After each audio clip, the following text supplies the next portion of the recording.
Are you struggling for consistency in your sim racing? Does your iRating look like a roller coaster? If so, we have good news for you. The way to get more consistent is to first understand what you're doing differently than the professionals. And VRS is the answer. With our competitive subscription, you will have the telemetry, setups, tutorials, and everything else you need to fully analyze your driving. Our data packs and the ability to compare your driving with the best in the world will show you exactly where to adjust your inputs, change your driving line, and shave seconds off of your lap times. And our powerful and precise Direct Force Pro wheelbase and precision pedals are being used by some of the world's best drivers. All these champions agree that VRS hardware is not just the best on the market, it's also priced well below the competition. So if you're looking to upgrade to direct drive and the best pedals in sim racing, VRS is your answer. If you want to get better, get faster,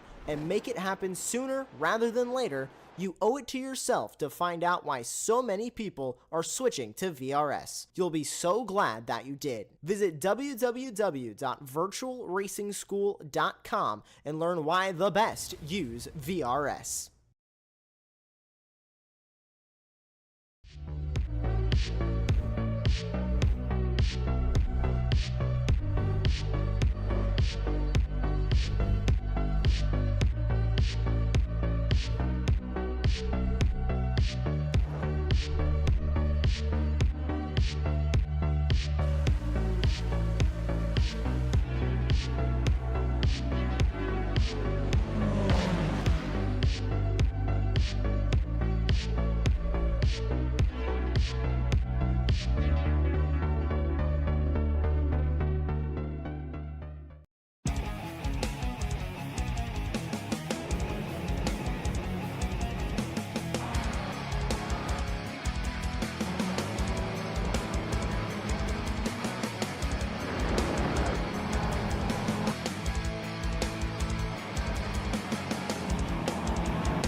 Down here on the Virginia-North Carolina line, tucked between the Pine Forest and rolling farmland, sits one of America's true motorsports gems, Virginia International Raceway. Folks around here just call it VIR, and if you've ever driven it, you know it's earned a reputation as both beautiful and sometimes downright mean. It's a track that flows with the land, uphill through the S's, diving hard in the South Bend, then dropping you into the roller coaster before spitting you out at Hogpen. There's no hiding from its challenges and no faking the way to the front. At VIR, you've got to be brave, you got to be smart, and most importantly, you've got to be quick. Good evening, everyone, and welcome to the season number 25 finale. I was about to say a quarter century of this, but not quite. It's the season 25 finale of the Extreme Motorsports Ricmotech Touring Car Cup, presented by the SCCA Foundation here on Apex Racing TV. I'm Greg Ginsburg, and joining me in the announce booth, as always, is Larry Lefty McLeod, with Jonathan Grabowski working behind the scenes, giving you all the best views before he goes on vacation. That is of tonight's 60-minute sprint race in our TCR and club sport classes. And Larry, it is the finale, and what a wonderful, wonderful place to hold it right off the Dan River. Oh, you know how I feel about VIR. This is certainly one of my favorites. I seem to say that a lot, but I really do mean it here because this place, I believe, races pretty well. It has these long straightaways, technically two of them, but if you count the lower S's through the climbing S's, you're basically a third straightaway there as well. Creating draft, which we know these GR86s are going to like. I think we might even see a little bit in our TCRs as well. But what a great place to wind up what's been a fantastic season of these two classes here as we're entering our final round tonight. We'll award some champions, and I think what's a better place than one of Paul Newman's favorite tracks as well. So this should be a good one. Indeed, Larry. All right, so our drivers, they're out for their 15-minute qualifying session where they have the track all to themselves, seemingly all to themselves, and we give them 4 attempts, 4 flying laps in order to set their fastest lap and set the grid for tonight's 60-minute race. And we've got, of course, our 2 different classes. We've got our racers, Eric Violette in the Hyundai Elantra TCR N, And then we've got our drivers in the Toyota GR86 Cup cars as well, like Andrew Sharp right here in the number 24 machine, and the Rapid Theft Racing machine. And obviously you can pretty easily tell the difference between the four-door TCR cars and the Toyotas, but the Toyotas will all have the orange mirrors and number boards and windshield banners and plates on their wings, and the TCR cars will be in blue. All right, so at the moment, Larry, we've got just about half of our qualifying done. Most of our racers have completed at least 2 of their 4 flying laps. Eric Violette, the fastest of our TCR drivers at the moment. Mariano Barrios, just a couple clicks off, just about 0.05 of a second off. Dan Carrillo, 3rd fastest, as they've both completed 2 laps, and I think they're both about to come to the line and complete their 3rd lap. Violet does. He improves to 1:57.64. That is the new bar. Barrios does not improve, and he is still sitting at a 58.33. Over in the Toyotas, Robert Schwenkler is currently your fastest driver on track as he makes his way down the roller coaster. He's sitting on a 206.99 at the moment as he works his 3rd flying lap. Andrew Sharp at a 207.32 is just about to come through Snake and to the uphill S's. He is working his 4th and final qualifying lap as he needs to make up about 0.35 of a second, Larry, to get up to Andrew Sharp and Robert Schwenkler. Yeah, I think as we've seen this entire season, the Sharp and Schwenkler battle is going to be one to watch. You won't want to miss any of that tonight. Right now, Schwenkler's got that advantage. Maybe he put in the time to be ready for this battle, but we know that Sharp will definitely have race pace. We'll keep an eye on him. But Brian Bennett's got pretty good pace here tonight too, so could be a fun battle with those 3. And Chuck Labano, as we've seen in qualifying in the past, hasn't been the strongest qualifier this season. You can see there he's qualified 8th so far, but we know he's been in the mix at almost every event. So keep your eye on Labano working his way through the field once we do actually go green. Yeah, he always seems to do very well on fuel, and his race pace, agreed, Larry, always seems to be better than his qualifying pace, and he is sitting sitting 8th in the field right now, out of 12 drivers in the club sport class, as we watch Brian Bennett come down the pit lane. All right, taking a look, Larry, to see if we've got our special guest ready to go, and we do not. Hopefully we'll see him out here because, well, he was the very first driver to come out for practice this evening, bright and early at 6 p.m. Eastern time. And our guest tonight is scheduled to be Chris Thorman from D2D Racing, D2D Sim Racing, who is currently running 4th in the TCR class coming into our final race of the evening. And like clockwork, Larry, there he is in the green room. Let's bring him on in. All right, joining us here pre-race, Chris Thorman getting ready. And Chris, I'm looking at your results the last couple rounds. You were 3rd 2 rounds ago. You were 2nd Brands Hatch 2 weeks ago. You got your eyes on a win tonight? I did. I seem to be slow today for some reason. Yeah? I mean, what's changing here? I know you usually got some pretty good pace. Is it just a VIR, just the hills, the S's kind of getting to you? I think it's just being an old man. Yesterday in practice, I could pretty much run with Eric, and today I'm behind him. So I don't know. We'll see how it goes. We'll see. I think you're hiding a little. I think you're sandbagging, if I had to guess. But yeah, so a good night, hopefully in front of us here for DGD. What's this? How's this season been for you? I know you've been around this league for a long time. What makes this season so unique, looking back on these previous 7 rounds? Well, the thing for me is just that with summer and all the stuff that goes on, we've missed Orion being here. I have fun racing with them guys. Yeah, that's a pretty big void because when you got Orion that they bring their A game every week, so it's a great benchmark to have every single time out. But you guys have had a pretty good run This year, obviously, we know what Bailey's done. We know what Eric can do, and you've been pushing right there with them every single round. Has that been helping you having Bailey in the mix? And of course, Eric back in his usual front drive TCRs to help pull the field up for D2D?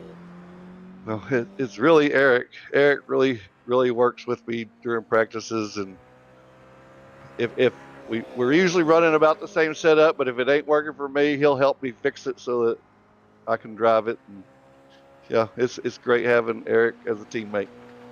Yeah, hopefully he's not hiding anything from me tonight and keeping the good setup for himself, because he's got some pretty good pace so far. But that's just qualifying position. Well, he changed yesterday towards the end of practice, and I just didn't have time to get used to that, so I'm on a different one tonight. Yeah, well, we'll see how it goes. Race is always different from qualifying for a reason, so we'll see how that ends up. But I'd like to know, we talked to you a few times here, of course, post race. What keeps your interest when you're not on your sim rig? What do you like to do in your spare time other than sim race?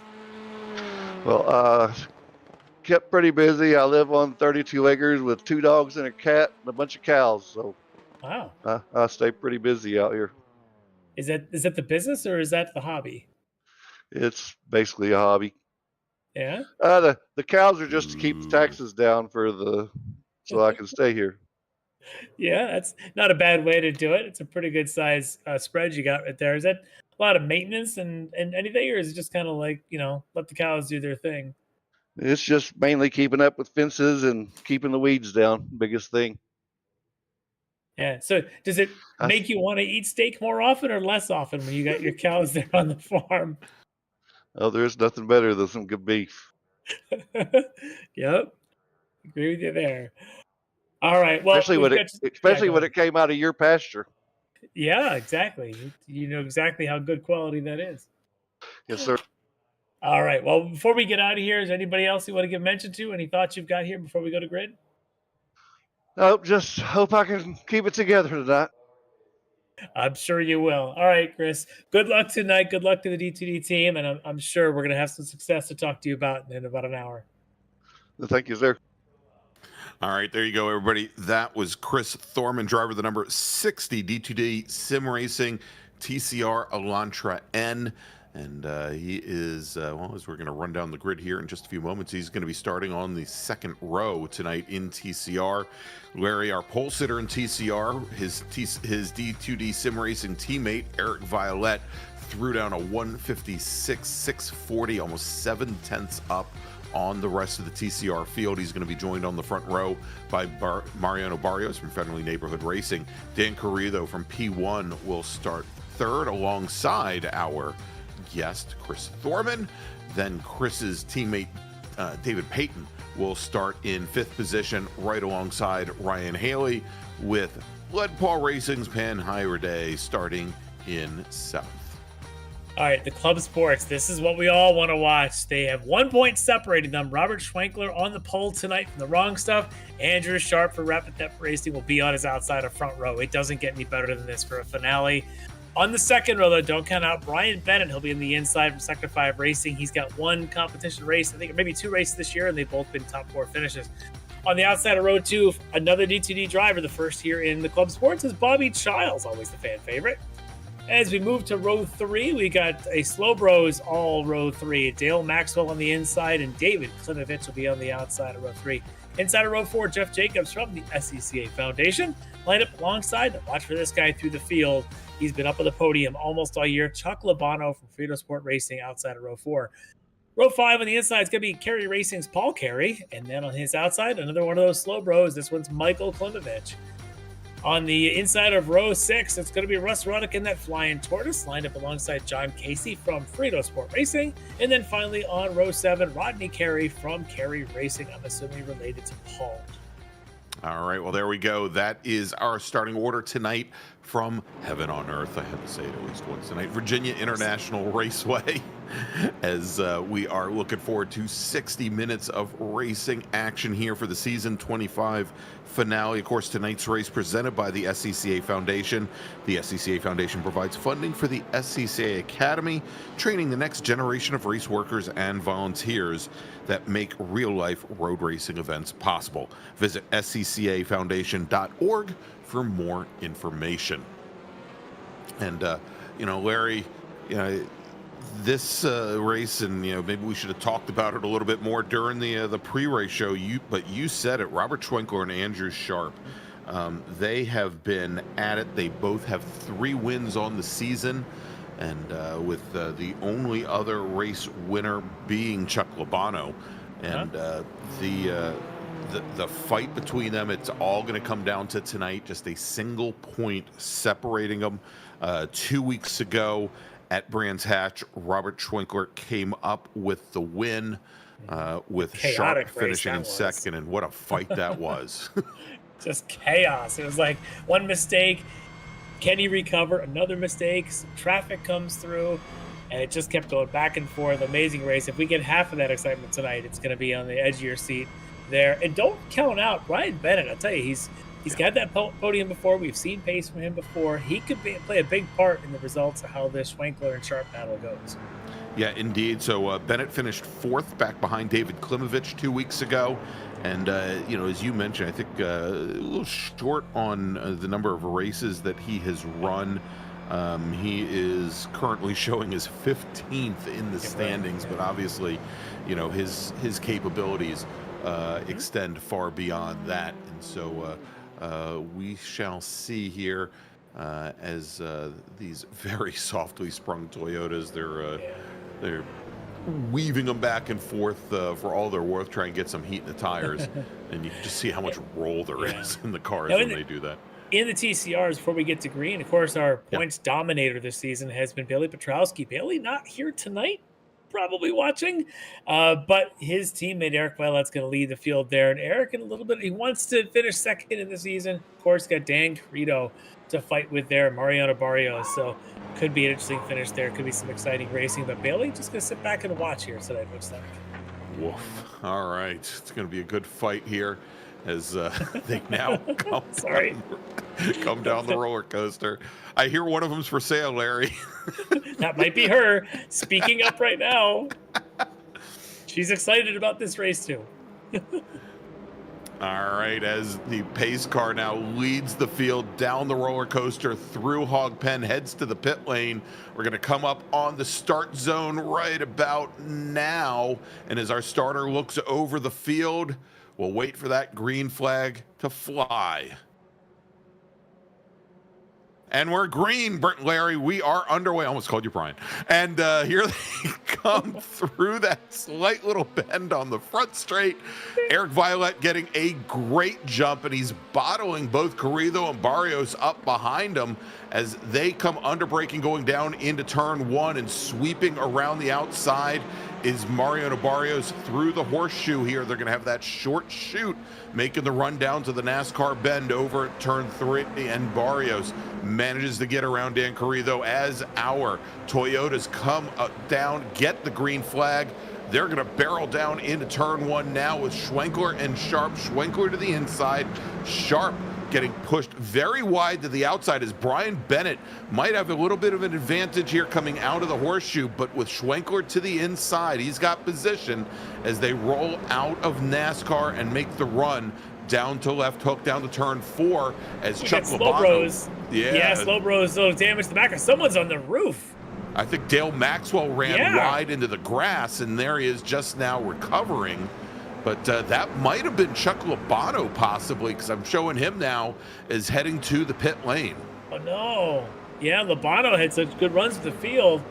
That's unfortunate to lose out. He had gotten tangled up. Let's see the replay here. So watch Labano there, just behind Jeff Jacobs, right in front of Russ Ruddock. And he's going to try and go around the outside. I don't think the Slow Bros saw him as he tries to squeeze between them, and he ends up hard into the wall there. Yeah. Wow. Well, that's unfortunate, as Dale Maxwell, who ran wide coming out of the NASCAR bend, went to recover, get the car back out on track.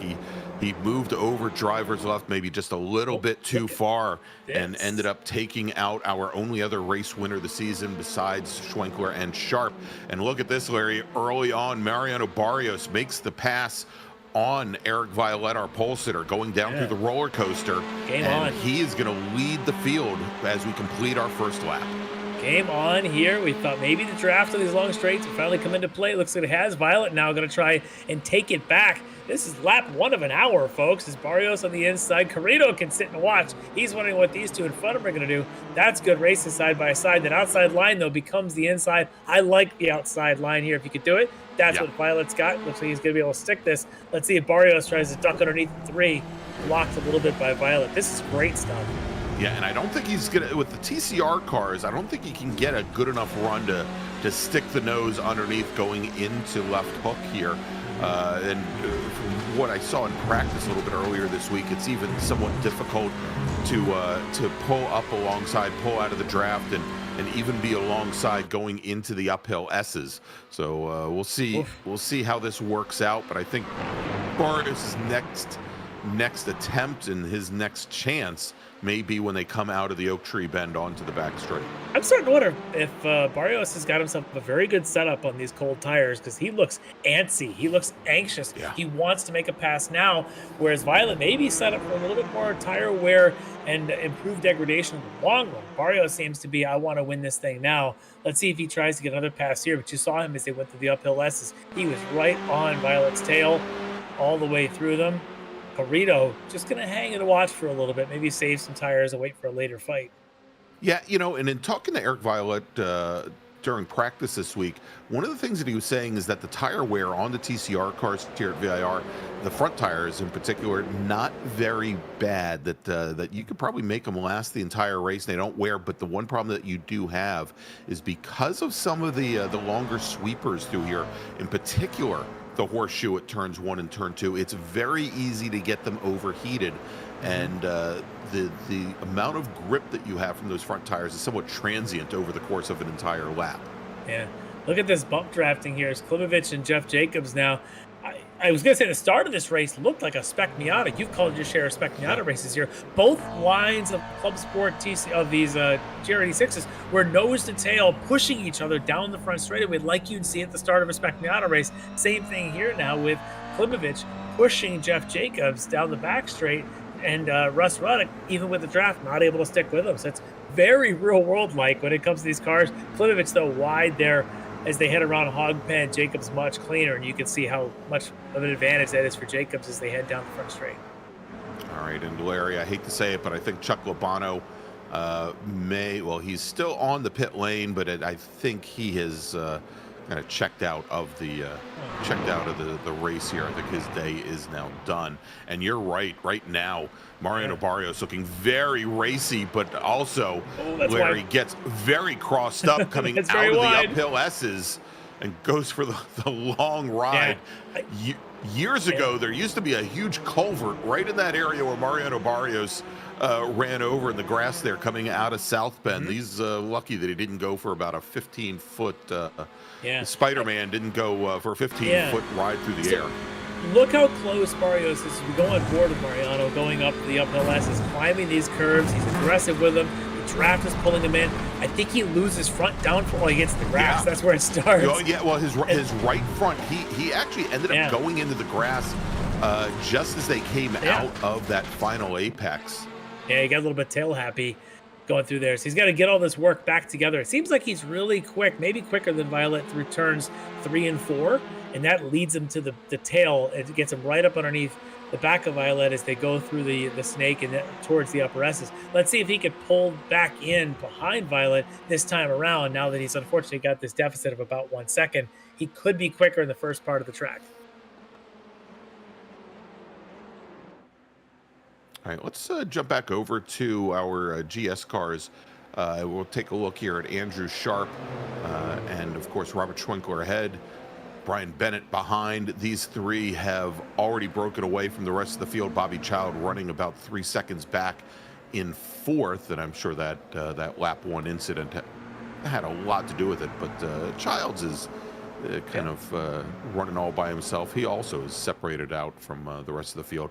But I think this is going to be the game of chess right here, Larry, as these drivers try to figure out the fuel savings, try to figure out how they're going to manage the twin phases of this race. Yeah, I think that's between Schwenkler and Sharp. I think it's a chess match at this point, with Bennett being the wild card thrown into the middle of that game.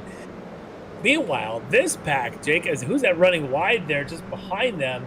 That's Paul Carey, I think. Yeah, running a little bit off there.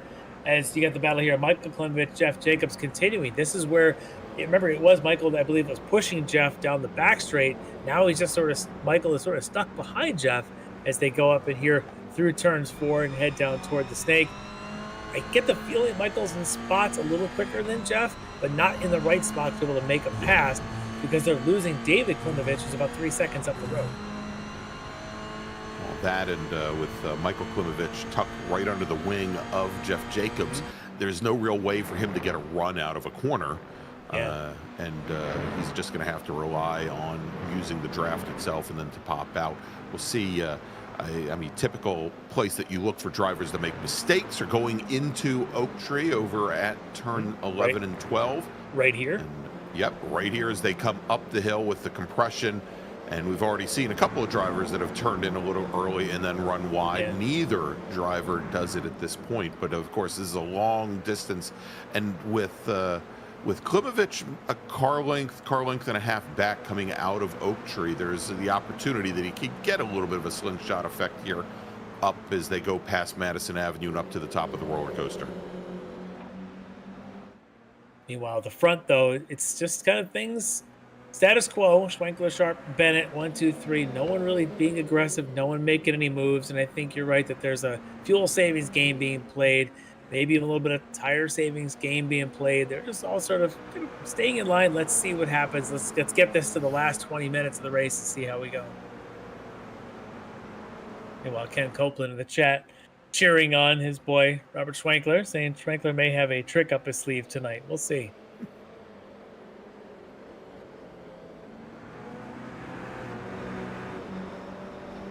All right, as we see there, a little bit of an accordion effect where Sharp little bit later on the brakes going into turn 1, and with that, Schwenkler able to carry a little bit more speed past the apex and back out.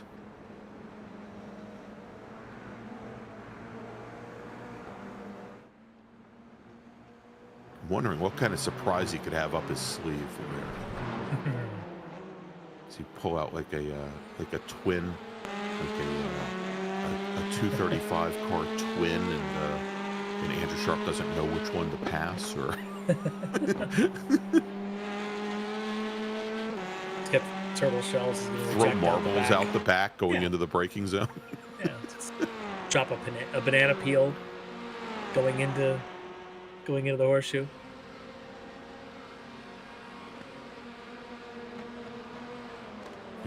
And Ken is asking that we remember the non-fuel savings MX5 Cup race that we ran here as part of the TCC a couple of years ago. And yeah, I think I know where he's going with this now. And if that's the case, we're in for a hell of a ride tonight.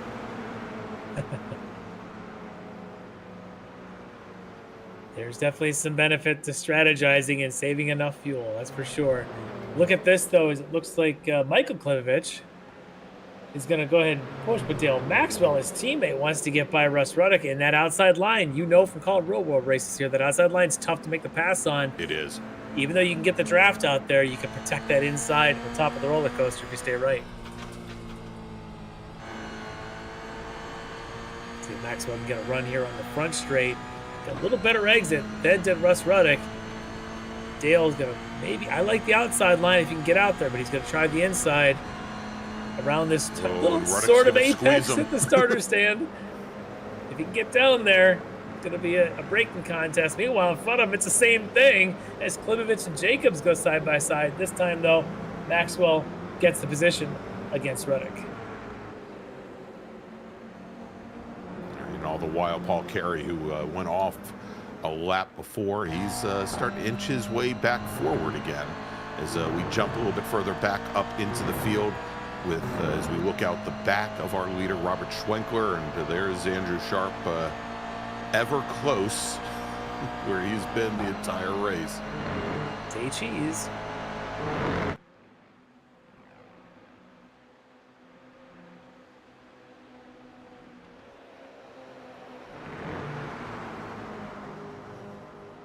It's not the Nick Bruni kiss cam, that's for sure.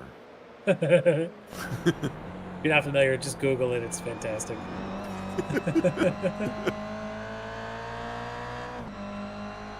It was done at this track, and it was great. It's amazing how many times drafting cars actually touch bumper to bumper in the course of a qualifying session, let alone a race. Look at this train. Who would have predicted Jeff Jacobs would have a train of cars behind him? Never. I better be careful. He's going to be the chief of protest of Solo Nationals. He might protest me for unruly remarks here during a broadcast. Jeff's a great guy. He's one of the best. They put him in charge of the protest because he's super fair. He knows a thing or two about reading rules and legals and things. He might be a lawyer. He's also a pretty good driver here, and now he's got a couple of slow bros trying to make the way around him, and Jeff's not making it easy on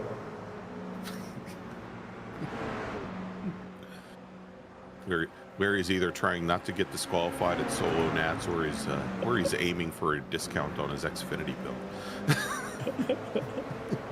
Hey, if there's paperwork flying, I want Jeff on my side. That's all. Might want to trip the Monaco out of it. Anyway.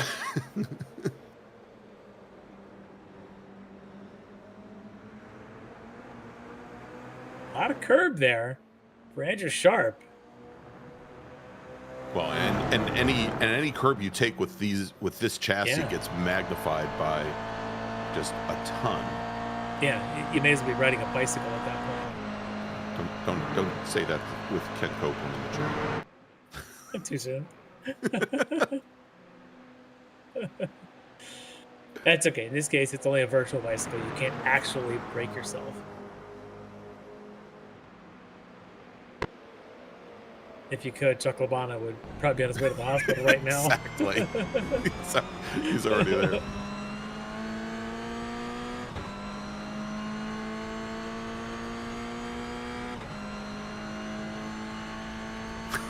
From now on, I'm spelling rude, R-O-O-D. Thank you, Ken.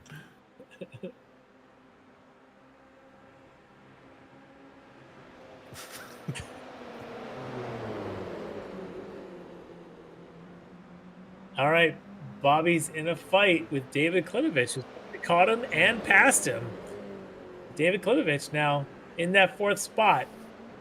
Bobby could just sit back there for only so long, saving his car and coasting through before a Klim Club would try to chase him down, and it's finally happened.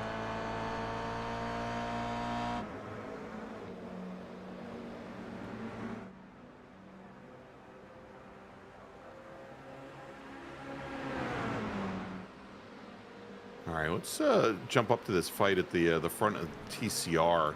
And at least for the time being, Mariano Barrios sitting back, about a second back from Eric Violet. Of course, he had that little off through the S's early on in this race on, I think, lap 3. We've currently working lap number 8 here from VIR. You can see them by the lap times there. They're exchanging laps by about 2/10, swinging either way, but otherwise even. And I think early on, Barrios was able to use the draft and really put the pressure on Eric, but Eric, just cold as can be, didn't get affected by it at all, kept his line. It turns out it was Barrios that had made the mistake then that cost him that 1 second. So Barrios now has got to work back up there. He's just outside of where the draft can help him. He needs to do this on his own merit and try and time it. It's one great exit away coming off an oak tree from being right up on the tail of Eric Violet. That's what this place is all about. You've got to nail that oak tree exit. Exactly, and if he can get back into the draft, then I think he's got a real good chance here, Larry. As you said, they've been trading fast laps back and forth. I think their fastest lap separated by only about 100th of a second, and the last time through, Barrios was the faster of the two drivers, but you're not going to make up a lot of ground when you're only picking off 3/100ths of a second on the racer ahead.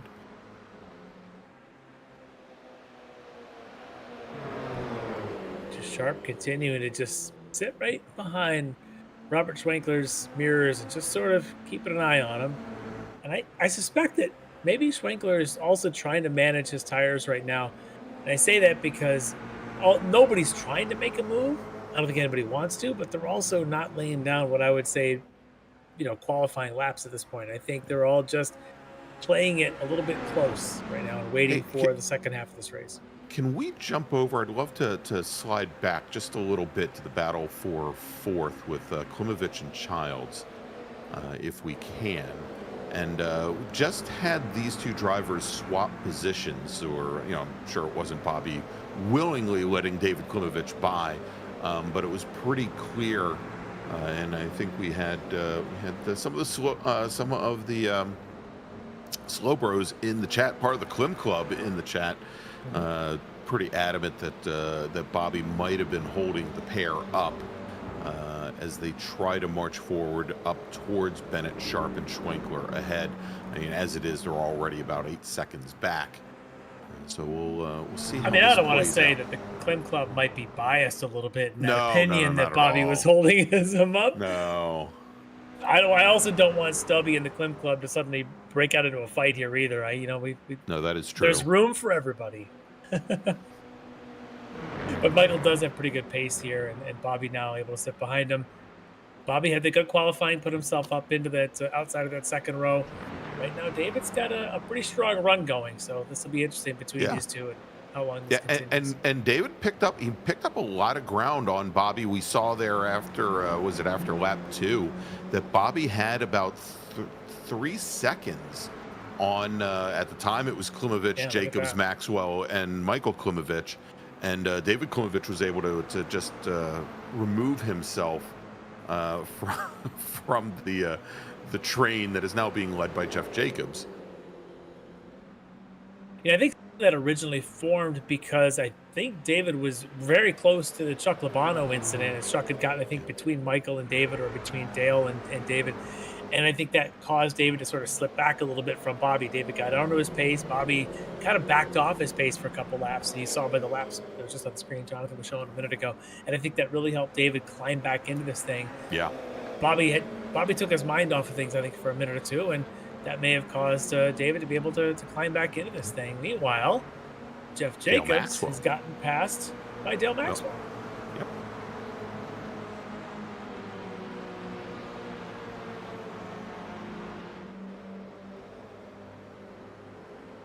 See if he tries to return the favor going into turn 1. The TCRs are coming through. I think this is going to be Barrios' opportunity to catch Violet, because Barrios has dropped back more than half a second further than he was just 2 laps ago. This traffic, he needs to work on staying in this traffic, and Barrios needs to get closer. You can see Violet already getting past the first couple of cars. How quickly can he get through the next ones before Barrios catches up? Well, and I was watching during practice, Larry, and this, as long as Violet gets a good run out of here, out of turn 5, which is one of the more difficult corners on those front tires, he should be able to get past both of these cars going into the uphill S's over turn 7, and he does. Barrios needs to do the same thing behind, and he does. He gets by Ruddock as well as Michael Klimovich. Barrios now needs to clear Maxwell and Jacobs as quickly as he cleared Ruddock and Michael. You can see that gap now. Violet to Barrios, over 2 seconds. And half of that's been on this lap alone because of his efficiency. A little bit of luck. He was able to catch the traffic in a spot where it didn't really hold him up. Barrios seems to be stuck through corners like you just saw there. Watch that gap climb a little bit. But I'm starting to wonder if Barrios is actually running a little bit lower downforce. Downforce, possibly, yeah. Well, and the Toyotas seem to have pretty good pace going through Oak Tree. I don't know if they're any slower through that corner than the TCR cars, but they need a lighter again, car. Yeah.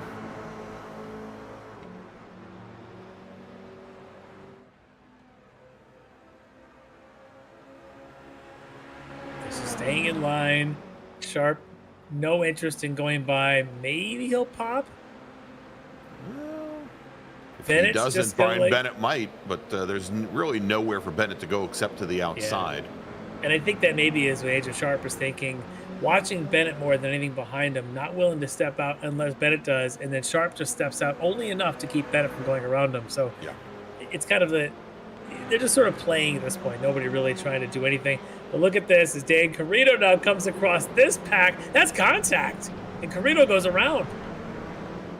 Carrito goes around, and Michael Klimovich might have been the one of the Klimovich cars goes wide. I think that was Michael Klimovich that ended off in the grass on the outside of one. Yeah, Chris Thorman here in the number 60 gets on through as Maxwell's trying to figure out. Let's watch this replay here of Carrito. He'll be the one trying to find his way through this pack. He gets by Russ Ruddock, but watch when he thinks he's on the inside and he's not able to hold it. No. He comes to contact with Michael Klimovich and goes around. Yeah, that's, I think, pretty clear there. As from all the way to the inside, just could not get the nose, could not keep the car on the nose there, and started to push wide right into the Klimovich car. The stewards are going to take a look at that. I think it's going to be it's going to be a tough one for Dan Carrito to win on that argument there, because he really did send it down that inside. In the end, it's a benefit to Chris Thorman. He's able to get that spot back, and now he's got almost 8 seconds advantage on Carrito with a potential penalty coming down the road.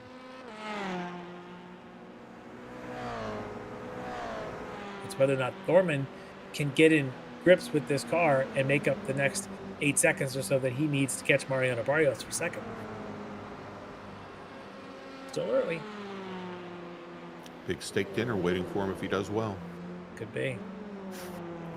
I'd say there's probably a good steak place around VIR, but there's nothing around VIR except for the one really good pizza place.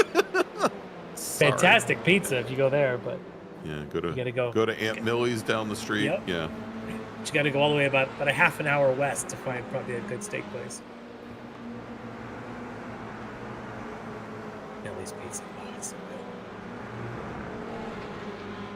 good. 20 pounds of cheese on every pizza. At least. John Casey, Paul Carey. Oh boy. And thrown in the mix to David Payton for good luck. All right, Larry, so Eric Violette now heads to the pit lane on lap number, just as he's starting lap number 12. And we didn't think the pit window for TCR was going to open up for maybe another lap to 2 laps. So we'll see here. Maybe he knows something we don't, as Pan Hyraday heads down the pit lane as well in the number 25 machine. So maybe the pit lane is, or pardon me, maybe the pit window is opening up for the TCR cars here a little bit earlier than we expected. Barrios struggling now to get around the 3 leaders in the club sports, get all 3 in front of him. He doesn't want to break up their race, but now he's on the back straight. Should be able to. Yeah, and this is his chance. Yeah, you know, is to click off some quick laps here without any other cars encumbering him, but unfortunately it just didn't work out that way. He once again just ended up with right by our club sport leaders at the worst possible time as they went into Oak Tree. And I wonder if that's part of why Eric Violette decided to pit when he did. He saw that coming, dove into the pits instead of trying to make his way through that pack. Gets at least delay that situation. And there he is now, going past the South Tower. All by himself, which is what he'd like. Nice. And, you know, and meanwhile, it was a fairly short pit stop, Larry. He was in the pit stall for a little over, barely over 17 seconds, and with a total transit time less than a minute. He's still on the lead lap, and he's almost still within sight of the leader. Yeah. Meanwhile, as you can see here again, I don't think Andrew Sharp wanted to go by. I think he was protecting against the Brian Bennett move behind, because you can see there he never really tried to outbrake Schwenkler going into one. He just wanted to keep his position. So I I think all these three of these are essentially content being where they are, except maybe Schweikler. He may not even want to be leading this race right now. No. But that's where he's at, and I don't think Sharp or Bennett are going to relinquish that position for quite a while, at least until we get through their pit stop. Let him lead. Let him pull them along. Yeah. Oh, I would totally do the same thing if I'm Andrew Sharp right now, and knowing that whoever of those two finishes higher is going to probably win this championship. You may as well postpone that moment until as late as possible. And if you can sit in second longer, you more or less control when you make that pass. If you're in the lead, you're constantly trying to say, is this the moment? Is this it? If you're in second, you can watch that lead car. You can learn a lot. You have a better chance to strategize that pass moment from the second place position. Now, interesting thought is Ken Copeland surmises in the chat that perhaps Sharp has a little bit more wing in the car than our leader, Robert Schwenkler. It's possible. And obviously, if he did, and if he was struggling to go by with the draft, that would explain it. But I'm just not sure he wants to go by. Right, So exactly. We may not know until he actually does try to pull out. Yeah, I think that'll certainly be revealed before the end of the night, because Bennett might be the one who actually might be on the higher wing, because he doesn't appear to have enough to even get around Sharp in front of him, and so he may not have enough to straightaway speed. Although he's also not exactly up underneath the back of Sharp's car coming on hog pen either, like he had better downforce. A little hard to judge that way. See, watch Sharp here. He'll go there. I think he's just trying to just kind of annoy Robert at this point. I don't think he's really trying to make a pass. Trying to get under his skin. I'm sure you've seen this. You start calling enough races, you start seeing, sometimes you're not trying to make a move, you're just trying to get the guy to think about you.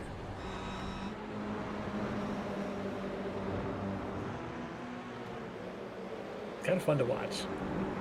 You just want to be a gnat on a hot summer afternoon, just kind of buzzing around somebody's ear saying, hi, I'm still here, I'm still here, I'm still here.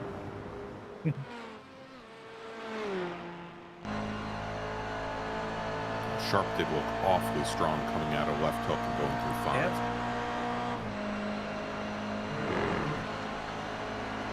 Yep. It's almost like he's willing to bump draft at this point. He wouldn't, obviously. As long as you're not going to give up the position, you're better off in this race scenario to just coast than you are to push the guy in front of you. Why bother wasting and Larry, we had that view from behind as Schwenkler and Sharp were going into turn 1, and that was exactly what I was thinking, is that he was just essentially coasting down into the braking zone of 1. He was real late on the brakes, but he wasn't making up any ground either. Yeah, when you're in that co-opetition, your competitors, your rivals, if you're in the situation of trying to pull away from the pack, you'll push the other guy. When you're already kind of clear of the pack, there's no sense of pushing anymore. You may as well save your fuel, especially with a fuel stop coming down the road here.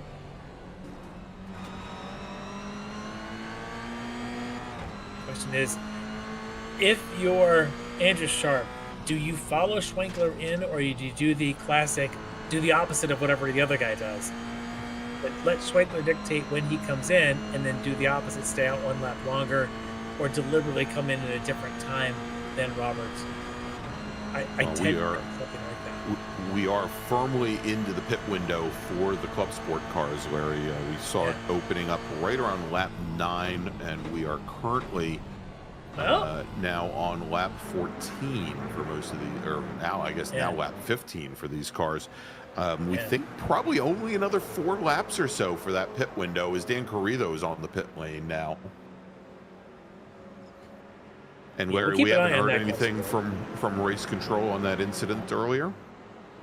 Yes, it was Dan Carrillo, a 10-second post-race penalty. 10-second post-race. For the contact that he had with, I believe it was Michael Klimovich, who we see here right back behind his teammate Dale Maxwell as they continue in the battle with Jeff Jacobs, as Maxwell gave up that position. So this has been a good little fight here for 6th spot to Jacobs, Maxwell, Klimovich, and then Russ Reddick kind of in the mix there as well.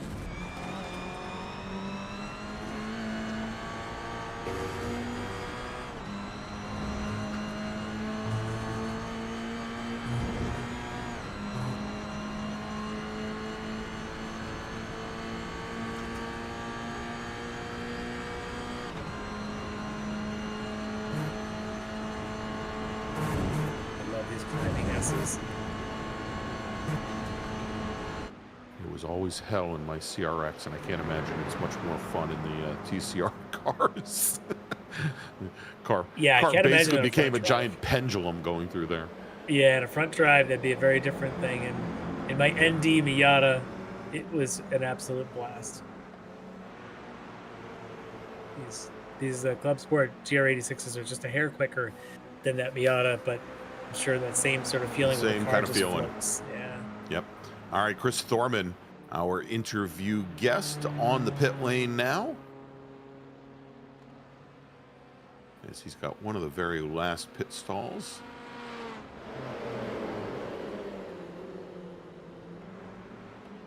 It'll be interesting to see how long he stays in that pit stall compared to his teammate Eric Violette, as Violette does get by him on track. And there you go, as Thorman is heading back out, pitted in. And a couple laps later, and was on the pit lane for about a half-second less. Jeff Jacobs and Russ Ruddick decided to pull in, leaving the two slow bros on their own down the front straight. And it looks like a couple more coming in behind them. Paul Carey. Yep, Paul Carey is in as well in the 141 machine. And in TCR, Ryan Haley now on the pit lane. There you go. Jack's in the air. Looks like he's taking some tires. Haven't talked about him much. We'll see where he comes out relative to Pan Day when Ryan finishes up his pit stop. A little bit of daylight here, though. Looks like Bennett may have had a bit of a slow corner somewhere. He's got to pull his way back up to this Sharp and Schwenkler battle. And so Ryan Haley finished 5th a couple weeks ago as we were at Brands Hatch, and he is currently sitting 8th in the championship, and I think one of our only privateers here this season. Slowbro teammates here, Dale Maxwell, Michael Klimovich, as they've gotten Jeff Jacobs clear, at least for the bit, while Jacobs comes in for his pit stop. We'll see if and these Larry guys coming down the pit lane now is Mariano Barrios pitting in from the lead in TCR. Okay. See where he filters back in with again Peyton and Violet running, and again Peyton yet to pit, but Violet I think only about 7 or 8 seconds back, and I think he's easily going to retake the lead. He should. The question may be Barrios to Thorman for the second place position when they do come through. Peyton will take over the lead now with Barrios into the pits.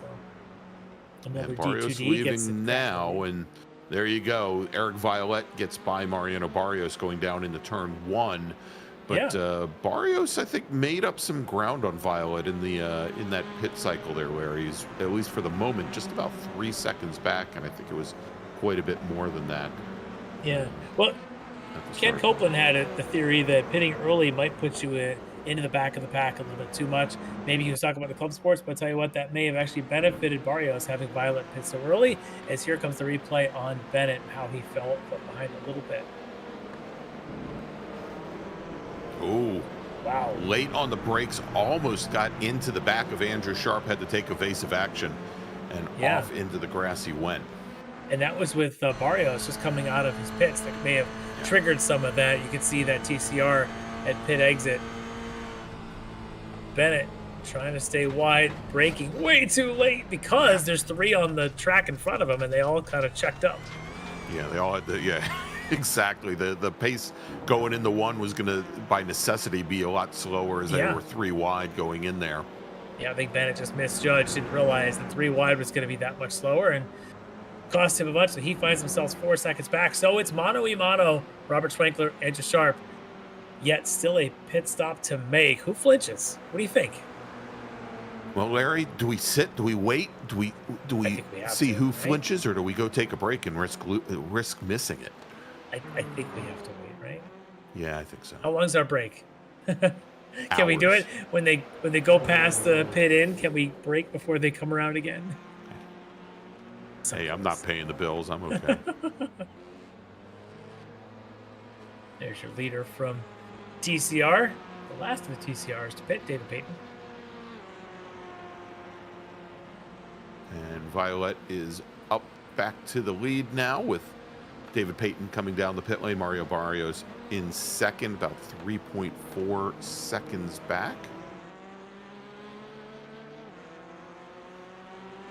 And here is that battle for the lead now in Club Sport. And, you know, Larry, as we had been watching, you know, Sharp, you know, again, as you said, I think more to try to get into the head of Robert Schwenkler over the course of the last 25 minutes or so. We are starting to see now where Schwenkler is starting to defend a little bit going into turn one. He is moving that car over just a little bit, maybe a quarter of a car width to the right. That said, in real life, there's more grip there than going down and keeping your left tires pinned to the white line.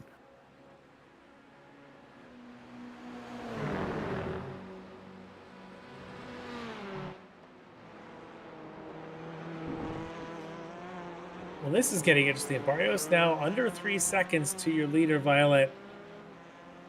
Eric is just kind of cruising at this point, just managing his gap. See in the next 15 minutes if Barrios can get close and make a run at this thing before we're all said and done. He's going to need a lot of help from traffic, something that he hasn't received yet tonight.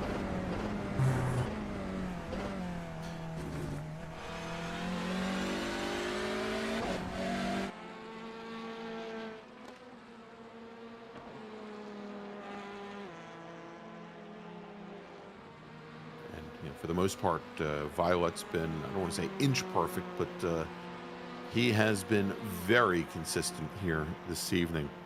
By the way, next Monday night, August 18th, it is the finale of the Extreme Motorsports Ricmotech World Challenge. We're going to be at Daytona International Speedway for 75 minutes. That's for our GT3, LMP2, and GTP racers. And then in 2 weeks, just as the Touring Car Cup wraps up, it's the Mini Mite Sports Car Challenge that takes over August 25th. We're going to have the grand opening of season number 9 at the National Park of Speed Road America for a 60-minute race for our GT4 and LMP3 racers. And Larry, there's your answer, or well, one of your answers. Bobby Childs, David Klimovich, and Dale Maxwell coming down the pit lane. But still, Robert Schwenkler and Andrew Sharp have not blinked. Yeah, it's gonna have to happen soon. There's only 4 drivers left to make their stop. Schwenkler and Sharp are 2 of them, Bennett and Michael Klimovich the other 2. I gotta figure it might be this next lap. One of them could hit the next lap. If I'm Sharp, I'm probably thinking if Schwenkler doesn't next time by, I think I'm going to go in just to get that 1 lap offset. Well, again, we thought their pit window would only extend out to lap 19. And, well, they're working lap 19 right now. Yeah. We'll see how much fuel Andrew Sharp has been able to save. I suspect Sharp has been able to save a bunch. I wouldn't be surprised if Schwenkler has as well, because I really don't think Sharp, even with Bennett behind them, I don't think Sharp was pressuring enough to want to go by. I think they were both doing their share of fuel saving, which means these pit stops, while we're looking at, you know, anywhere from 10 to 12 seconds for most of the field here. Again, I don't think he's trying to go by, but that looks aggressive. Yeah, it did. He popped out early and well, maybe as Ken Copeland was saying, maybe there is a little bit more wing on Andrew Sharp's car, because he wasn't able to even really pull alongside until they were into the braking zone. There they are, both to the pits at the same time. That's surprising. All right. Well, what we're gonna do, we're gonna wait for about a minute, Larry.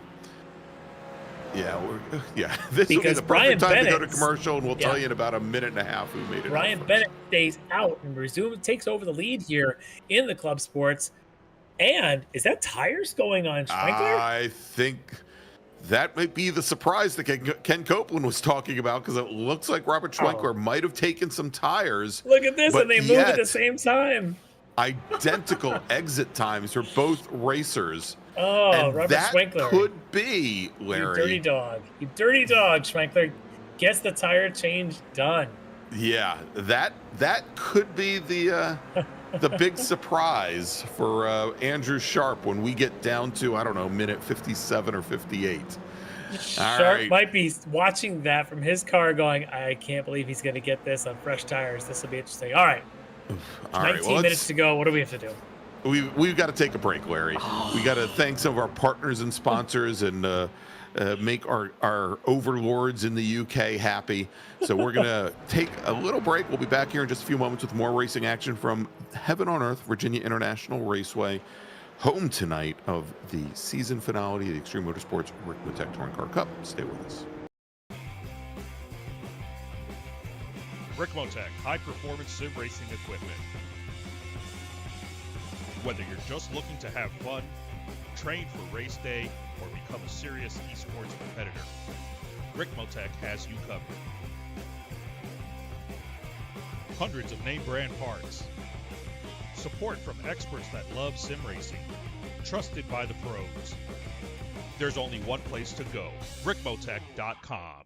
The SCCA Foundation is a 501c3 organization serving as the charitable arm of the Sports Car Club of America. One of the programs partially funded by the foundation is the SCCA Academy, an online learning management system used to keep real-life racing track officials up to date on the highest standards of race safety and officiating. Through this program, the SCCA Foundation is supporting the future of the best-trained corner workers and event officials in motorsport. You can support these efforts at www.sccafoundation.org.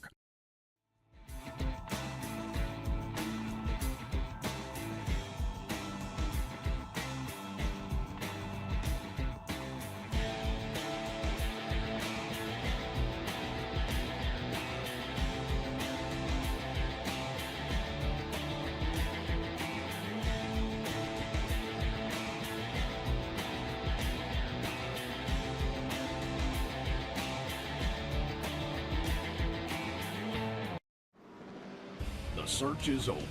The most comprehensive league scoring solution is here, with the ability for multi-level championships, custom incident tracking, post-race time penalties, support for heats, drop weeks display, multi-car team scoring, advanced web widgets, rookie championships, a custom paint system, and load those results in seconds.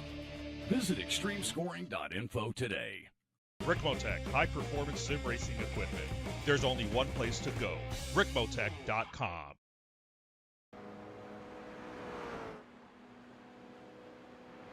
Welcome back to Virginia International Raceway. It is the Season 25 finale of the Extreme Motorsports Ricmotech Touring Car Cup. I'm Greg Ginsburg along with Larry Lefty McLeod. Sometimes we call him Brian. And Larry, it is definitely battle on now and likely for the next 16 minutes or so as we head to the checkered flag.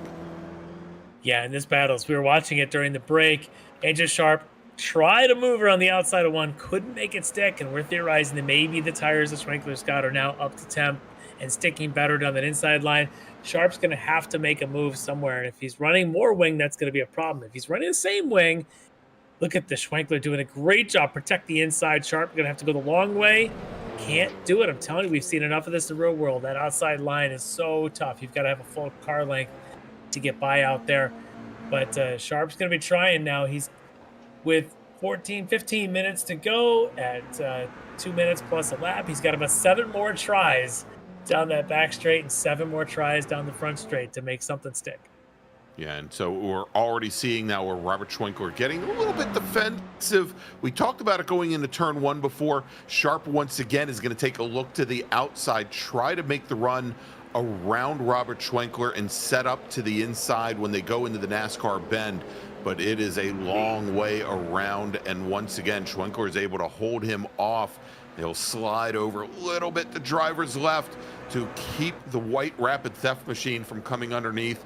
And once again, he holds off. And I think almost as importantly, Larry, you called it the go-karting dive bomb here into to left hook.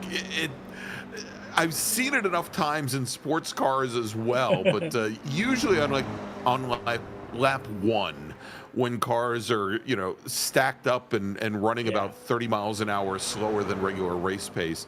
But Sharp took a look 2 laps ago. And Schwenkler was ready for it. It's not a move that's exactly applauded in the circles of sports car racing. It's definitely limited to the go-kart field. It's that race to the apex. It's the Max Verstappen type of deal. The first to the apex wins the corner. Not likely to see it here, but there was definitely 2 laps ago an opportunity for Sharp if you wanted to do it. Sharp, though, it really has to continue this pressure because both of them are realizing this is round 8 of 8. They've been at this for the better part of 3.5 months. This isn't like the first race. This is building, and they both know what's at stake here. The question is, who can put the pressure aside and just execute versus who lets that pressure creep in and make that mistake? So far, Schwenkler has not made any mistakes. Look at his line protecting every single thing. Sharp waiting for that one glimmer of daylight to come through. And again, great job by, you see it here, Schwenkler blocking that inside, making sure there's nothing there. It's not illegal blocking. This is beautiful car placement, keeping Sharp behind him. The question is, will Sharp try and dupe Schwenkler into a move by maybe forcing one way and jumping the other? That's really what you're going to have to do right now if you're Andrew Sharp. Yeah, and again, Larry, we're seeing that every time Andrew Sharp pops out, he's just hitting a wall of air and he's not able to really make any ground. Maybe he makes a car, like 3/4 of a car length. He's never able to even pull all the way alongside. As we see here once again going into turn 1. This time he's going to try to the over-under, though. Yep. And this might work for him, but of course Schwenkler is going to have the inside position going into the NASCAR bend, and he's going to push Andrew Sharp out as far as he can on entry to retake the position. Oh, you can see Andrew Sharp set that up. Yes, he was on track left going into 1 again. This time, though, he broke a little bit early, forcing Schwenkler to break deep because he was expecting that that parallel run going in. Sharp that time broke harder and tried to come underneath. But again, Schwenkler protected the next left turn to make sure he was on the inside. Oh, it's beautiful. One move, counter move. Both of them just trading barbs right now. This is awesome.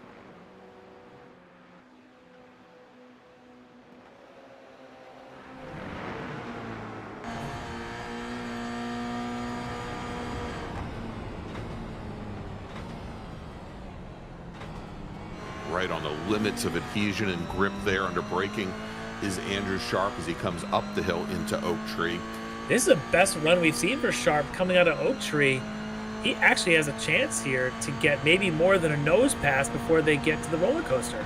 Well, we're going to see, Larry, because he doesn't even really start accelerating on Schwenkler until almost halfway down the back straight.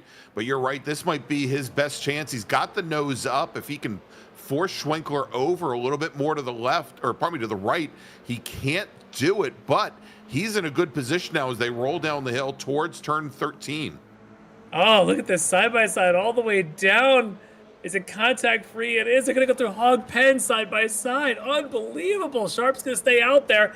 He's got to run as well. The question is, can he hold it now? Because we know the track kinks right. Front straight is not straight at VIR. It is shorter on the inside, but looks like Sharp's got the advantage with a run. Look at Schwenkler, though. Side draft. Oh, almost contact. They're going to go into 1 in a braking contest. And Schwenkler with the position on the inside once more. Oh, my goodness. And not only the position, Larry, but you notice at the very end of the straight, he actually managed to eke out maybe a 1/4 of a car length there before they got into the braking zone. Again, I think owing to the fact that maybe there are some aero setup differences between these 2 cars. I'm amazed. Wow. Well, there you go. As Sharp takes a look to the outside of left hook this time as Schwenkler, he thought the move was coming down the inside and tried to set up. I'm still amazed, though, Larry, at the exit speed that Schwenkler had out of hog pen. As he was pinned almost all the way to the apex curbing and literally had to just rotate on the nose of that car and still managed to get out of there. And again, I think owing to the fact that Andrew Sharp just doesn't have the straight line speed here tonight. The one thing that they're going to have to look for, though, is that with that extended time running side by side, Brian Bennett made up about 1.5 seconds, and I thought, well, these two are free to fight all the way to the end, but not if they can't get a pass done. Yeah, Bennett is going to definitely try to get there. I don't know if he'll be able to or not, but I tell you what, yeah, there may be a straight line advantage for Schwenkler. There's something about iRacing in this side draft. I don't know how realistic it is, but the side draft definitely pays off.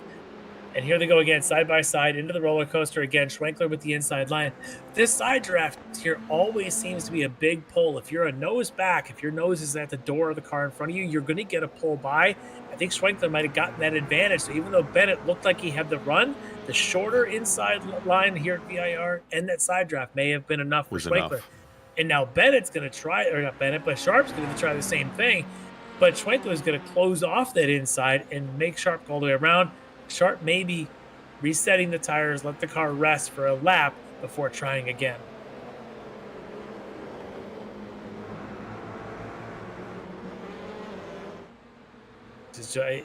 Everybody take a breath. There's 8 minutes left. Got about 4 laps. That's what Pan Here Day is doing. He's sitting back there and breathing and watching. He's probably the best cameraman we've got right now. Yeah, I wonder how much, you're in this race, you're in the TCRs, you're not really following what's going on in front of you. He's probably like, oh, okay, yeah, it's the leaders. I've got to get by these guys. Not realizing how compelling the race is between them. And just hanging back here. Gonna let things go. He's probably waiting to the back straight, then he'll make his move. In fact, he just got to the chat and said, I'm going to wait. He literally just did it to the other driver. So, yeah, Pan's fully aware of the situation. Yeah, gotta like that. Well, he's sitting about a minute back from David Payton ahead. So, a good move there. Yeah. Yeah, I like that. It's good sportsmanship, recognizing the situation. Now, can Sharp get the run like he did 2 laps ago? It's not a bad one. It's close. It's better than his last lap. If he's at 2/10 coming off of the exit at Oak Tree, he's got a chance. Maybe he'll pop and use some draft off of the TCR. And he doesn't. Well, I'll see him going. Maybe a little. Gonna try that outside again. I think that's the only move he can make at this point, Larry, because he just... Yeah. Schwenkler's being consistent. And I think he has to stay in the draft maybe a little bit longer than he wants to.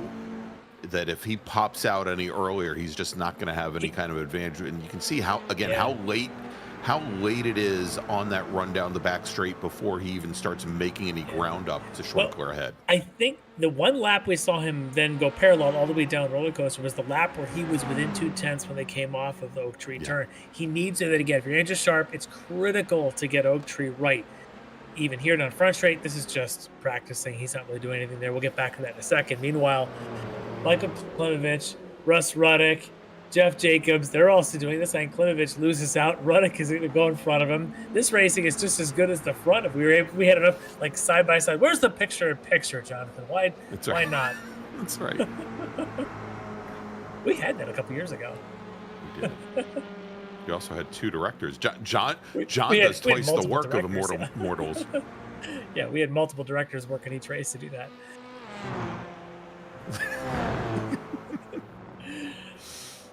Just be glad that John's still awake.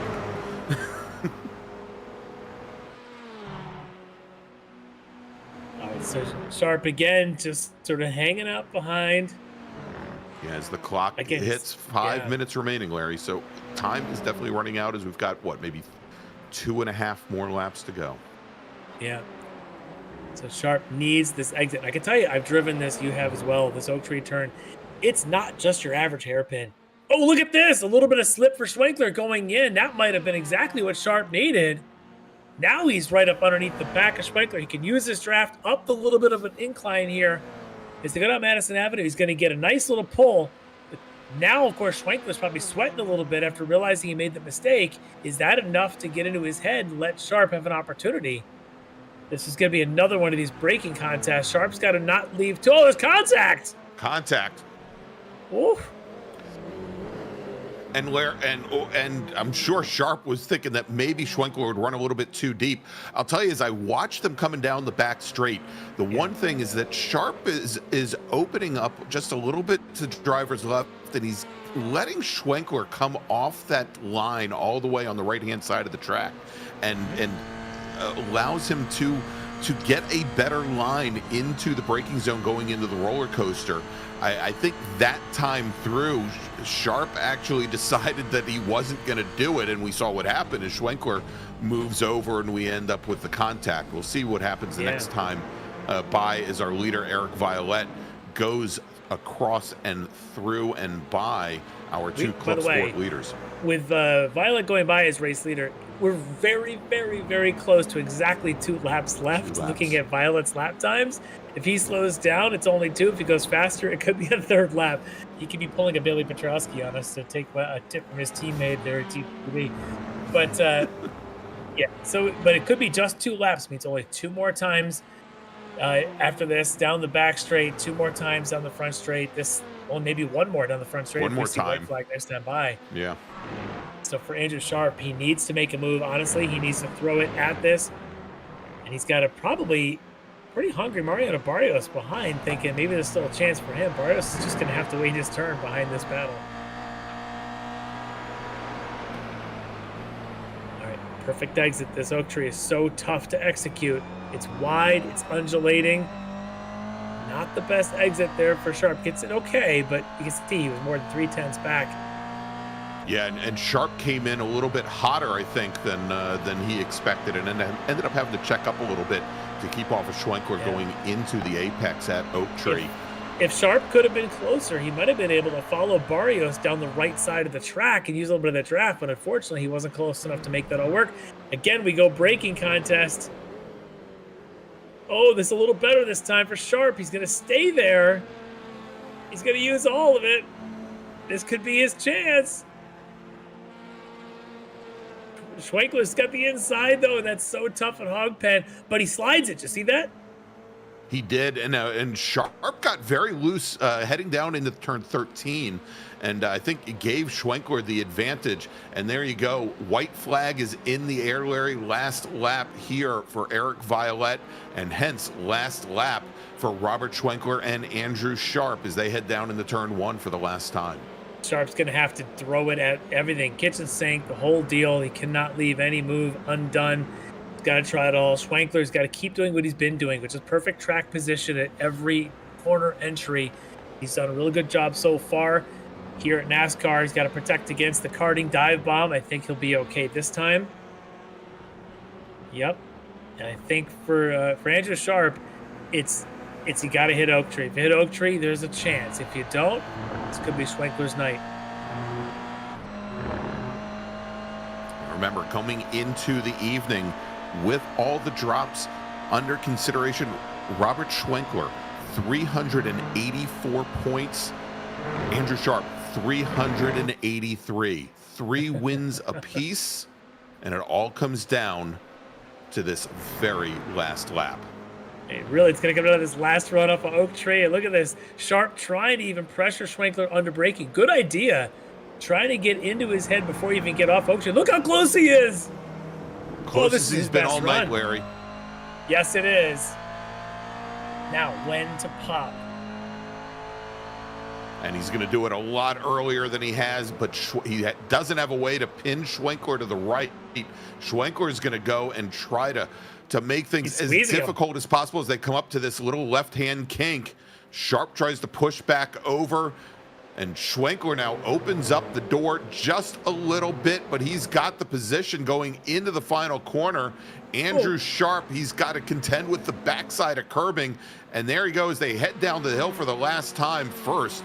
Eric Violette's going to take the win here in round number 8 in TCR, and Robert Schwenkler is going to lead Andrew Sharp out of the roller coaster through Hog Pen onto the front straight, and taking the win and taking the championship here in season number 25 in the Club Sport class. It's Robert Schwenkler from The Wrong Stuff. Oh, that was amazing. I really thought Sharp had it. As they turned into the roller coaster, Schwenkler's dive to the right to get a great straight line braking may have been the difference. He held that line. Sharp had nowhere to go but into the grass on the left, and that was enough to slow him down. That was some of the best racing I have ever seen. Tell your friends, bookmark this one. That was incredible for the season championship on the line. both guys, I wish they could split the championship because that was brilliant. That was brilliant. Yeah, absolutely amazing run. So there you go. Eric Violette takes the win in TCR with Mariano Barrios second, Chris Thorman finishing in third. Robert Schwenkler taking the win and the Club Sport Championship over Andrew Sharp. Brian Bennett brings his car home in third, finishing just off the podium in Club Sport, David Klimovich. All right, so Larry, let's take a quick break, and when we come back, hopefully we'll have some of our race podium finishers and maybe even a champion or two here to talk to. You've just seen round number 8, the season finale of the Extreme Motorsports Ricmotech Touring Car Cup here on Apex Racing TV. Stay with us. Ricmotech high-performance sim racing equipment. Whether you're just looking to have fun, train for race day, or become a serious esports competitor, Ricmotech has you covered. Hundreds of name brand parts. Support from experts that love sim racing. Trusted by the pros. There's only one place to go, ricmotech.com. The SCCA Foundation is a 501c3 organization serving as the charitable arm of the Sports Car Club of America. One of the programs partially funded by the foundation is the SCCA Academy, an online learning management system used to keep real-life racing track officials up to date on the highest standards of race safety and officiating. Through this program, the SCCA Foundation is supporting the future of the best-trained corner workers and event officials in motorsport. You can support these efforts at www.sccafoundation.org.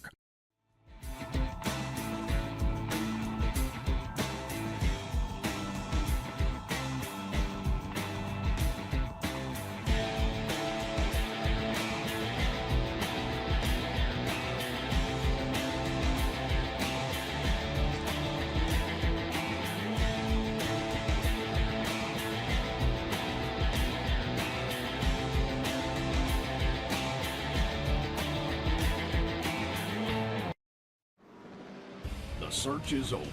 The most comprehensive league scoring solution is here, with the ability for multi-level championships, custom incident tracking, post-race time penalties, support for heats, drop weeks display, multi-car team scoring, advanced web widgets, rookie championships, a custom paint system, and load those results in seconds.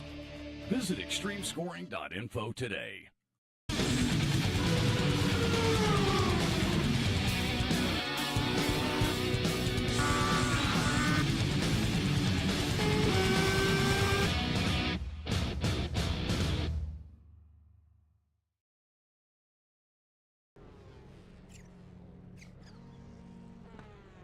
Welcome back to Virginia International Raceway, where you've just seen the season finale, season number 25 of the Extreme Motorsports Ricmotech Touring Car Cup. I'm Greg Ginsburg, along with Larry Lefty McLeod, and of course we got Jonathan Grabowski, brought us all those great views here tonight. Let's take a look at our finishing order.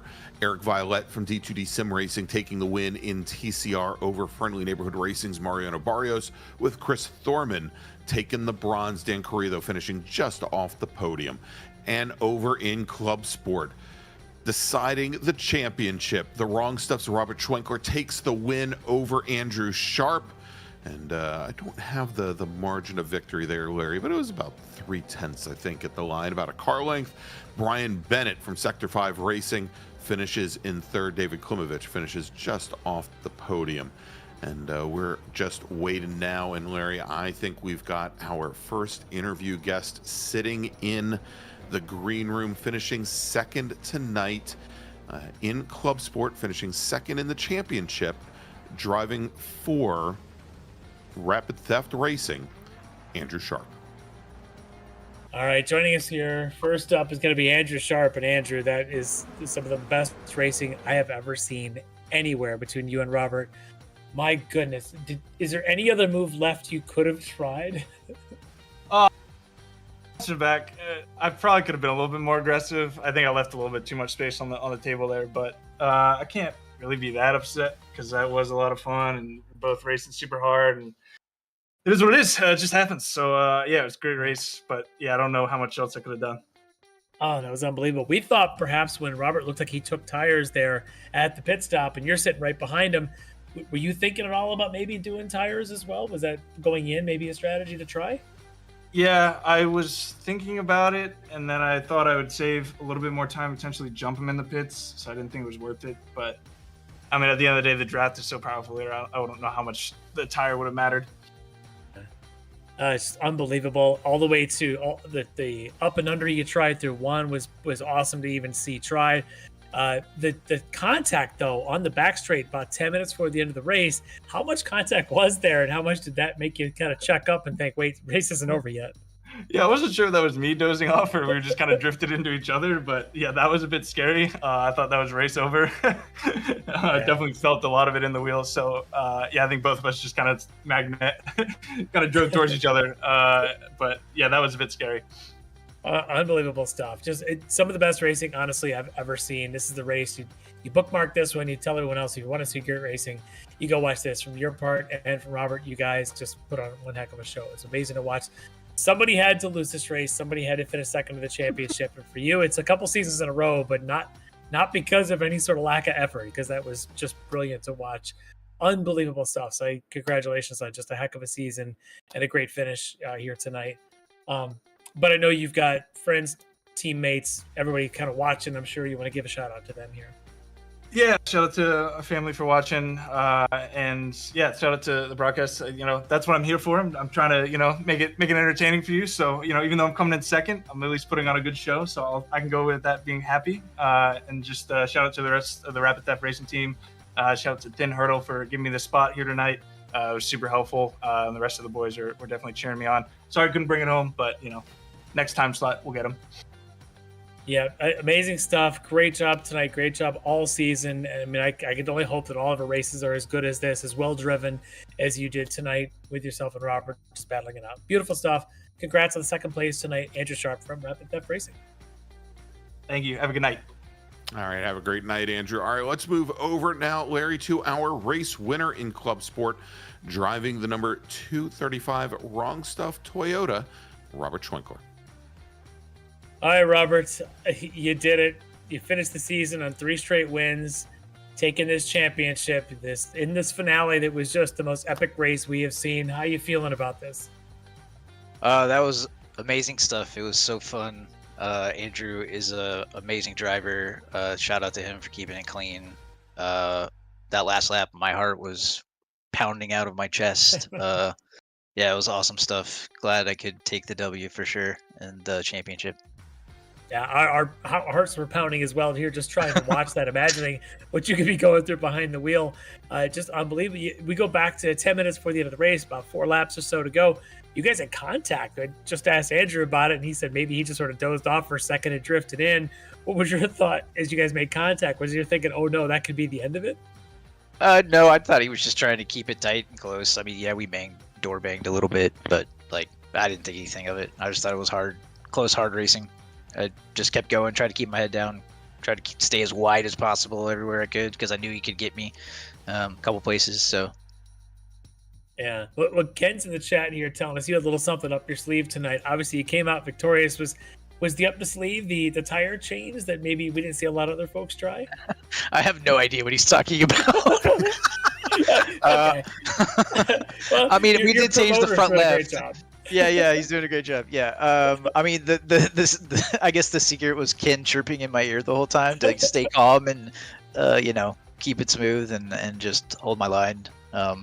Yeah, shout out to him for all of his help the last half of the season. He was crew chiefing for me, so major props to him for helping me out. Yeah, I'm a little worried I'm going to lose my job. He's got better color for the commentary than Gregor and I can bring. Yeah, he's always got the insight. And he's talking to Robert. Yeah, exactly. No, he did a great job. So shout out to Ken for helping out. But you had to execute. You had to actually do the work tonight. And to maintain your composure lap after lap, where it seemed that Andrew kept throwing, he'd come at you on the left, you'd stick to your line on the right.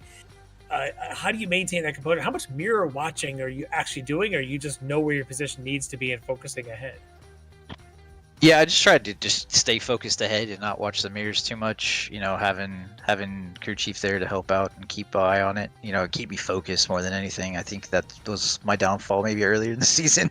But But yeah, I've been doing a lot of officials and racing with some pretty quick guys, and I think that's helped quite a bit. I've been trying to make sure I get in some good splits with some of the quicker GR guys, and that's helped a lot too. So I think just reps, seat time, and reps has helped. So just grinding away laps sometimes. Yeah, in races exactly. like that up in the game, it all helps out. So awesome job here. It's a championship for you. Obviously, everybody goes into a season thinking maybe they can, maybe this is your year. This was your season. You got this done. Where's this rank in the terms of accomplishments so far doing sim racing? It's up there. I've only won one other league championship, so this is up there, and I feel like the competition in this group is pretty tight, especially with Andrew here. Hopefully Ken doesn't show up next season when we do this, because he'll probably smoke us all. But yeah, it means a lot to all the time and effort putting in. I put in a lot of I put in a lot of laps for this race because I wanted to be as prepared as I could. So yeah, it makes it worth it. This is why we do it. Yeah. Super awesome. The effort showed. Yeah, the effort showed for sure. And just the execution, the perfection, just it's perfect, as Greg and I were alluding to earlier in the broadcast. Every single lap just seemed to be right on par with exactly what you needed to do it the whole time. It was brilliant to watch. So congrats on that. But I know you've got lots of friends, family, teammates, and others you probably want to give a shout out to. Yeah, absolutely. Like always, shout out to you guys for the great broadcast. I'm really looking forward to watching this one. I know it's going to be awesome.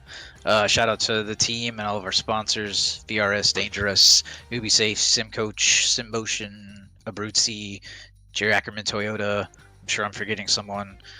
Shout out to all friends, family, and mostly my girlfriend for allowing me to spend a ton of time on this hobby that I love. And again, shout out to all the great competitors in this series. It's good stuff. I hope it happens more often going forward. Yeah, absolutely. We love the series. Promote it. Tell your friends and family. In fact, we're going to tell everyone to bookmark this race, as it was one of the best to watch. And you were the focal point of it, clinching the championship here in Club Sport. Awesome job for you and the Wrong Stuff team. Your winner tonight, Robert Schwenkler. Thank you, gentlemen. All right, congratulations, Robert. And Larry, just to put a bookmark on the championship in Club Sport, Robert Schwenkler with 449 points. Andrew Sharp, 443, finishing third in the championship. Chuck Lobano from Frito Sport Racing, how it could have been different for him tonight, finishes 28 points back out of the championship. David Klimovich will finish in fourth for Slow Bros, with Dale Maxwell fifth, also for Slow Bros. All right, let's switch over now to TCR, and we're going to talk to a gentleman who finished second tonight at Virginia International Raceway, driving the Friendly Neighborhood Racing Hyundai Elantra N, Mariano Barrios. All right, joining us here post-race, getting second tonight. Great job for Mariano Barrios. Mariano, you skipped a couple races with us. Great to have you back, and you looked like you were antsy and ready to race from the drop of the green flag. They're all over the back of Eric. Was it your mindset tonight, was to try and get this thing early? Well, Eric messaged me before the race, and he said, hey, let's mix it up tonight. So I took my gloves off and just said, all right, any chance I get, I'm not going to hold back. And with the amount of pace he had, I knew that I only had a couple chances before he dropped me, which he did in the end. Yeah, he started pulling away a little bit, but you never seemed to give up that fight. A little mistake early kind of set you back, some traffic kind of put you down. But even toward the end of the race, I think you kept kind of pushing it and kept staying in this thing to try and hope maybe there would be an opportunity there. But what it meant was your pace was just super strong. You look like you're just having a good old time out there. I mean, it's good to have you back. Did you miss that being away for a part of this season? Oh yeah, I'm bummed that I couldn't do the whole season, but personal life just got kind of busy. Monday nights were more for family time than anything else, so I had to I took a step back. But I almost forgot that this race was going on tonight, if I can be honest. And then I remembered and jumped in about 30 minutes before qualifying. Thankfully, VIR is one of my favorite tracks, so I warmed up pretty quickly and just sent it and did the best I could with what I had. Yeah, well, I'm glad you did. Glad you got back in this. Hopefully we'll see more of you in the upcoming seasons, as new seasons are getting underway here in just a couple of weeks. But it's great to have you back. You're always a strong competitor. Another good run here tonight. Anybody you want to give a mention or shout out to here this evening? I appreciate it. I mean, always you guys up there in the booth for putting on great broadcasts all these seasons. Hopefully I can come back and do some more and keep racing with everyone around here. Everybody in the league. I mean, everybody here races so clean. It's always a good time. And of course, my wife for being my best supporter. It's always great to have that strong support at home. Makes things a little bit easier to get on that sim rig and get it done. So congrats tonight, though. Second place finish, very strong for you. Welcome back, and we'll see you again in a couple of weeks. Hopefully, your friendly neighborhood racing, Mariano Barrios. Have a good night. All right, Larry, let's now move over to our race winner tonight, finishing second in the TCR Championship. Driving for D2D Sim Racing, driver of the number 89 Hyundai Elantra TCRN, Eric Violet. All right, getting the win here tonight. I can't believe it's your first win on the season here in TCR coming in the last round. But Eric, I got to say thanks for the great notes you give Greg and I every single week for all the races that you're in. It's awesome to get those kind of insight notes. But tonight, it's about you and the driving and the race that you had, especially early on with Mariano. How was that from your standpoint? Pretty exciting. He hasn't been here as much in the season. Just personal life. I didn't have the time. Yeah. And he and I go, back a few seasons. I think I still owe him a punt from like Interlagos a couple back. But you said punt and not pint, right? You know what? If he ever wants to come out here, if I'm ever there, I will definitely buy that gentleman a pint. Okay. We always race hard. He's really he's maybe I'd say in the past maybe a little too aggressive. He's still aggressive. But he and I have a lot of respect for each other, race each other really clean. In fact, he apologized for getting into me. I'm like, nah, bring it. I told you before the race, let's go. And I actually didn't even feel it. I think something in the roller coaster. So I'll have to go back and watch what he's talking about. But no, it's good, tight racing. And, if we had the other half of the field, that's, what it would have been this last, half the season would have been a lot more exciting. Yeah, no, this is pretty exciting. It was fun to watch. It's good to see just a great fight with Mariano. And then even as the race progressed and he had made a mistake or two, kind of dropped the back. We were kind of keeping an eye on the fight that he was bringing it to you, and it's great to see that kind of battle. And of course, your other teammate there, Chris Thorman, getting up there on the podium. It's always good to see that. Good showing for D2D without. So who's the other guy that wasn't here tonight? We're not going to talk about him. Had a good night for the rest of the D2D team. I'll bring him up. Hats off to Bailey. Usually we connect before the race if he can't show up, so I'm not sure what happened here. But you know how hard it is to he won every race but two. So I'm glad I was able to keep a D2D streak alive because I think Chris got the only other win. So it was nice to carry the flag for the D2D flag here tonight. But I have to check in on him, see what happened. But it's he's just an incredible racer. Yeah, he is. In fact, I'm looking. I think he actually won all the other 7 races. Yeah, that's what I'm saying. I think it was him.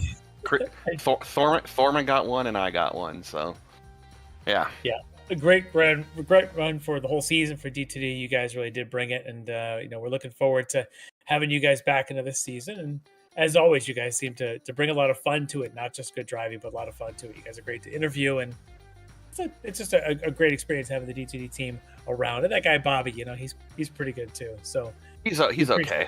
Yeah, he's all right. But tonight, though, go ahead. I was gonna say I don't think I said it, but for those notes that I give you guys, it's my pleasure. Anything I can do to help out the league, help out the broadcast. I want to make this something that people want to be a part of. So that's my goal, and I fought really hard to get the TCR this season. Because we didn't have it for the last couple seasons, so I was, doing as much campaigning as I could. And I thought we were going to have a really, really, really strong season with, I think, 12 or 13 in the field. But life got in the way. I talked to a couple of the other guys. You know who they are. They're fast. And they just either between travel and work and things like that. It was really a shame because they're really fun. I'll just say it. Orion is really fun to race with. I mean, all the guys over there, between Travis and Mike and Leo and Robert, those guys, we usually are pretty respectful. Over the years, we've been racing together for probably like 5 years or something. So we know each other's all about, and I really missed having them out here. I think like I said, it's really a shame because I think this would have been a really good comeback because I'm not sure if it's going to come back. So hopefully we can get it again sometime because these cars are a blast to race. Yeah, I hope it does come back. I think the racing is really good, especially when you get that nice strong playing field. We'll convince us Orion folks to come on back, and maybe maybe the next season won't be in the middle of summer. Maybe we can get kind of a wintertime TCR group in there as well to get the fight back up. But Chris said the same thing pre-race. We interviewed him that he actually missed having the Orion because you always knew that they were going to bring their A game, but next time around. But tonight, it's a D2D time. Talk about you guys, how great it's been having you guys leading the charge here at TCRs this season. And congrats to Bailey for winning the championship. Congrats to you, though, for being the strong foundation of that team and for getting that win here tonight. It just looked like a ton of fun. And I wrapped up second. That's not too shabby. No, absolutely. Not at all. Yep. Held off Dan Carrito, and great result. Best of the rest. How's that? So, all right. I know it's late for you guys, and you guys had a bunch of. I know it's late for you guys, so I'll get my thanks out of the way here. And it's always a pleasure talking to you guys. I'm always smiling ear to ear when I'm talking to you guys, and even in our chats going back and forth. It's you guys are a blast. So I got to thank Extreme Motorsports. Having a league here that's run the way it is in the professional manner, and also being able to paying for the broadcasts and having you guys, it's polished. The Ricmotech, the Mini-Mite, thanks for them for sponsoring us. You guys, I already mentioned you personally, but I'll throw the name out there. Apex Racing TV, great broadcast. Invictus for sponsoring us, and the league admins. I mean, without these guys, their fee is like the entrance to the race. So they're not. It's not like they're making a bunch of money off this. It's not a big for-profit thing for these guys. So they spend a lot of time in here between Bobby with the paints. You got Jeff doing all the admin stuff. You got the stewards. You got Ryan Cobb in there. So all those guys are really good. And I know I'm leaving some Jeff Jacobs. So anyway, hopefully I didn't forget anybody. Hopefully I didn't forget them. So thanks for all the people who watch the broadcast. I love going back and reading the comments. So I do watch it back and see what people are saying during the race. It's kind of interesting. A lot of oofs and the like, and things like that. Stubby out there, I'll give a shout out because I know he's always rooting for D2D with Bobby. So my wife Laura, daughters Megan and Sarah, again, they make it me really proud to be the husband and father that I am. And thanks for letting me do this. And thank you guys again. This is a blast. All right, well, Eric, it's been a great time announcing this season. Can't wait for the next season to get underway. Congrats on the win tonight. Congrats to D2D Sim Racing. And congrats, of course, to Bailey Petrowski, your teammate, for getting his championship this season as well. It's been a great run this year. Can't wait for the next season to start. But congrats on you for your victory tonight. Thank you, and hopefully I can talk to you more next season. Let's hope so. All right, guys. Thank you. We'll make it a plan. Thanks, Eric. Appreciate it. Yeah, do everything you can. All right. All right. I'll put in a good word for you. Yeah, thanks. All right, everybody. Eric Violette from D2D Sim Racing, our winner tonight in TCR, and Larry, as we wrap up season 25 in TCR, Bailey Petrowski taking the win, commanding win by 52 points over Eric Violette. Dan Carrido from P1 Racing finishes in third with Chris Thorman. I think 3 points back from there, finishing in fourth with his D2D teammate David Payton, rounding out the top five. All right, so that's going to wrap things up for season number 25, but we're always looking forward. Next Monday night, August 18th, it is the season finale of the Extreme Motorsports Ricmotech World Challenge for our GTP, LMP2, and GT3 racers. It's 75 minutes from Daytona. You definitely don't want to miss that. And in 2 weeks, it is the debut of season number 9 of the Mini-Mite Sports Car Challenge for our GT4 and LMP3 racers. It's going to be at the National Park Speed Road America for 60 minutes. And registration is now open for the Mini-Mite Sports Car Challenge. If you go to xmsracing.com/MSC-shop, you can sign up there. And now, I guess, looking at about a month from now, Larry, it's going to be season 14 of the World Challenge. They're going to be kicking off Monday night, September 8th at Road Atlanta, and you can sign up and register for the new season of the World Challenge. xmsracing.com/RWC-shop. So for Larry Lefty McLeod, for Jonathan Grabowski, I'm Greg Ginsburg. Thank you so much for joining us here for season number 25 of the Touring Car Cup, which is going to be taking a little bit of a hiatus until the winter. But rest assured, lots of great racing ahead on Apex Racing TV. And we'll see you next Monday night. Ricmotech, high-performance sim racing equipment. There's only one place to go, ricmotech.com.